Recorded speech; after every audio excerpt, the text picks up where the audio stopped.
You're listening to Inside Eyes, and I'm your host, Laura Mae Northrup. Welcome back, y'all. Thank you for joining me. I'm your host, Laura Mae Northrup. We are on episode 2 of season 2.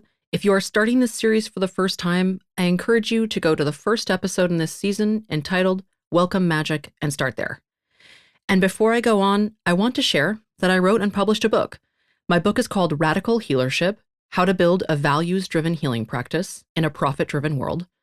This is a book that is essentially about what it means to be some type of healing practitioner surviving within capitalism and all the complexities that come with that. It has a lot of practical information about how to run your practice, but what sets it apart from similarly oriented books is the politicized frame and the encouragement to think very deeply about what it is that you're actually doing with your life in the context of our times. You can find it anywhere books are sold, including ordering through an independent bookseller. It is part memoir and part politicized self-help, and if you get the audiobook, it's read by yours truly. I'm so delighted to be able to offer this piece of writing to you all. This is what I spent the lockdown portion of the COVID-19 pandemic doing, and seriously, I poured my heart, soul, and tears into this book. It is already sold out of its first printing, and people seem to find it super helpful. So, if you like what you hear on my show, the same level of heart and intention is waiting for you in that book. If you are considering becoming a healing practitioner, or you already are one, but you want to rethink how you walk your path, check it out. Again, it is called Radical Healership: How to Build a Values-Driven Healing Practice in a Profit-Driven World. And please note, although at the time of this recording, I am a licensed psychotherapist in the state of California, in the United States, this podcast is not therapy. It is not a substitute for therapy, and it is not advice attuned to your specific needs. So please seek advice from a trained, competent practitioner about your specific situation to keep you as safe as possible before embarking on any healing with psychedelics or entheogens. I offer these insights in the spirit of harm reduction and education. And remember that there is sensitive content in these episodes that is not suitable for children. Okay, so on to today's topic. I started out season 1 of this series with an episode sharing my view that sexual violence is an abuse of the spirit, and thus a form of spiritual abuse. I also outlined a relationship between sexual violence and political disempowerment. It has been employed in war, chattel slavery, multiple genocides, and continues to be a weapon used to reinforce existing power structures. Because these issues are so foundational to how I conceptualize both the wound and the healing, and I have received many questions about this aspect of the original series, I am once again starting out the season with a deeper dive on these ideas. Last time I referenced the work of Audre Lorde, who, in her essay, Uses of the Erotic as Power, posited that the erotic is, quote, the nurturer or nursemaid of our deepest knowledge, end quote, and she connects this to accessing personal and political power. Kim Krans, the artist and scholar of archetypes, says this about Eros, quote, though Eros can be depicted as unbridled sexuality and eroticism, a more contemplative understanding of this archetypal energy leads us to the root of desire itself, end quote. She goes on to say, quote, Eros allows us to momentarily unite. Our heart embraces otherness, and in doing so, we further understand our own. Our life force awakens, end quote. Krantz points to the centrality of desire for connection, to merge with another, and the force of life that ignites in this connection.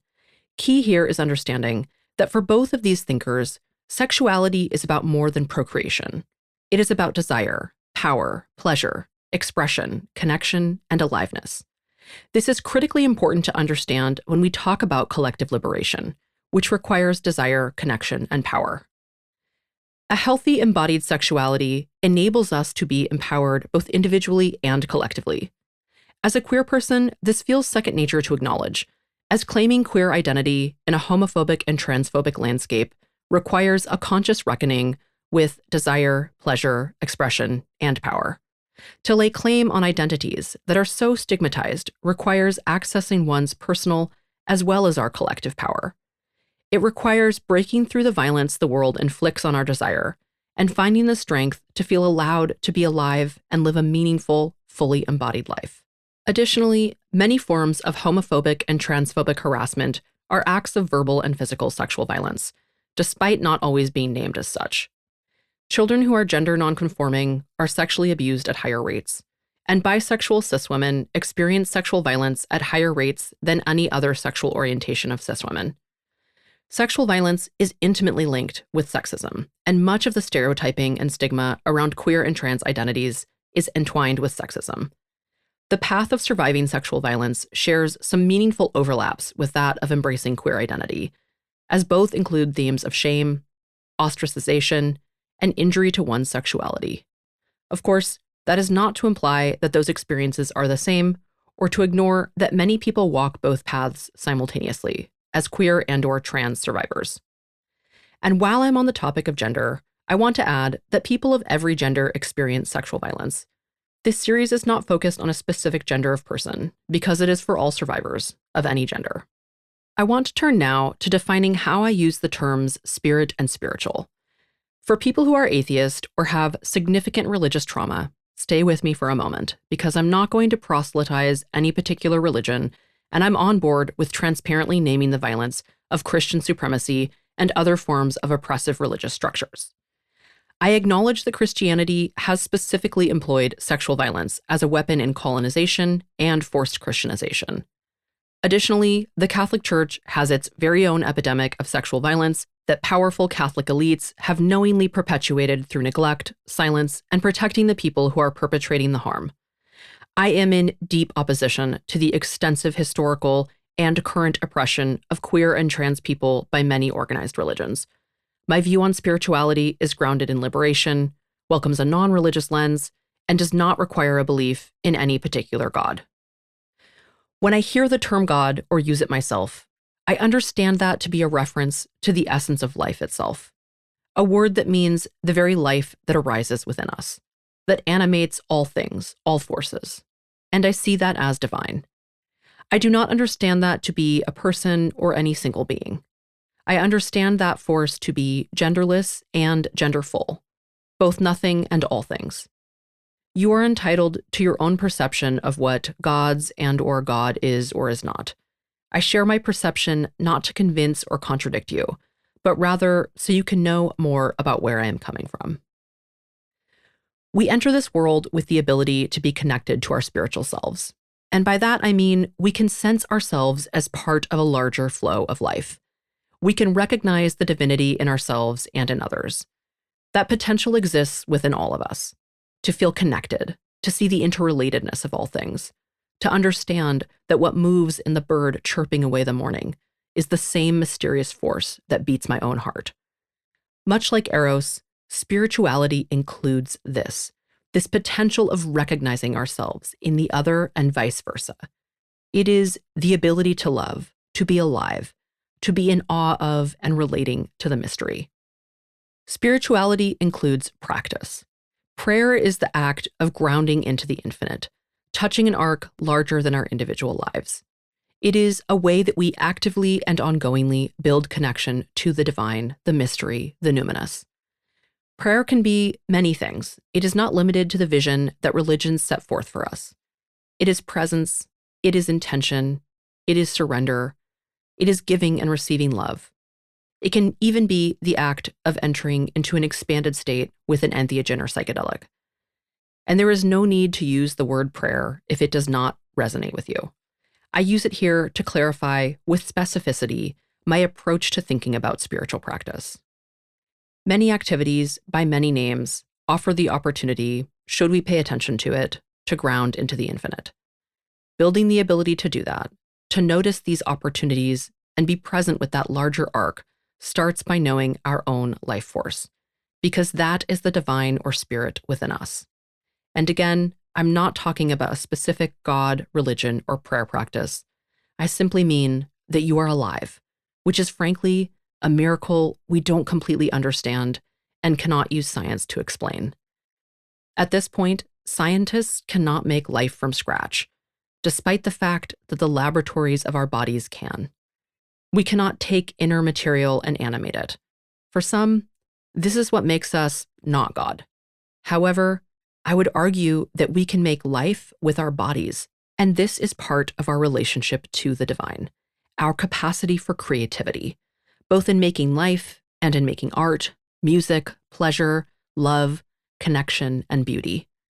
which brings us back to Audre Lorde's conceptualization of the erotic as power. Lorde also stated, quote, "For the erotic is not a question only of what we do. It is a question of how acutely and fully we can feel in the doing." End quote. Healing your relationship to Eros is not simply about your capacity or power to create something, and that something could be as common as one's own life. It is about being alive, fully embodied, and deeply engaged in that creativity and power. Being in contact with yourself as a sexual being is an embodied power. Making that connection with your own and others' aliveness is a method of being in contact with the mystery, the divine, the numinous. But what happens when we experience sexual violence? We are made to feel powerless, cast out of belonging and connection. Our very belief in the sacred may be shattered. The ability to access this well of embodied power within us is damaged by sexual violence. It becomes unsafe to be connected to desire, to sexuality, and ultimately to the body. The relationship with power becomes fragmented, wounded, and disturbed. And with that wounding comes damage to one's ability to discern what one desires or wants, perhaps even to feel allowed to desire or allowed to be powerful. And conversely, there is injury to the capacity for vulnerability and to surrender to another. The epidemic of sexual violence is pervasive, and for many starts as children. The United States Department of Justice reports that every 74 seconds, someone in the US is sexually assaulted, and every 9 minutes, that person is a child. This is tragic and maybe a challenging statistic to hear, so I welcome you to take a deep breath. This epidemic creates a massive level of collective disempowerment and disconnection with each other. So, why is sexual violence an abuse of the spirit or a form of spiritual abuse? As I have stated numerous times in interviews and in the previous season, because your sexuality is an expression of your spirit, of that divine force within. It is an access point to spirituality, to that larger infinite arc. Therefore, to be attacked at the level of your sexuality is simultaneously an attack on your spirit. Again, feel free to take a breath or a break anytime you need. To speak so frankly to these issues is heavy, and I encourage you to be as slow as you need in listening today and throughout the season. As a US citizen, I reflect on the way of life that surrounds me, and what I see is that we've become so disconnected from what it is to be a human. The days are filled with striving to achieve. It could be basic security and human rights, or excess wealth and status, or markers of being a so-called successful adult, owning the home, having the right job, making a name for yourself, being accepted by society, performing all the duties of capitalism. But even when someone has the privilege to achieve all those things, what then? What is the quality of your relationships to your family, to yourself, to the earth that you walk on, to the air that you breathe? We have lost sight of what it means to be a part of the web of life. Rather than flow with it, we control and destroy it. We even threaten our own existence with the violence we perpetuate. Healing is not simply not being traumatized, and it is not simply for ourselves. We do not say your heart is healthy while your liver is failing and call you well. We cannot say I am healthy while my neighbor is starving and call ourselves well. The hyper-capitalist neoliberal wellness industry takes every meaningful and heartfelt act of healing that sets its sights on liberation and gobbles it up to dilute and reimagine it as a commodity, a product, and a luxury that completely abstracts the original liberatory purpose and perpetuates our subjugation. This is the current trajectory of healing with psychedelics and entheogens, and we must resist it at every level of our being. This is not a model of health. It is poison. Some healing happens on the level of self, but healing is not meant to be self-absorbed. We are a species that is dependent on each other and on all the other beings and land around us. Our liberation is intrinsic to our ability to both be powerful and to surrender, to be with ourselves and be with the other, to know our own needs and allow or take in those of others. We cannot fight for our own liberation if we do not fight for the liberation of others, because all oppression is interconnected, as all life is interconnected.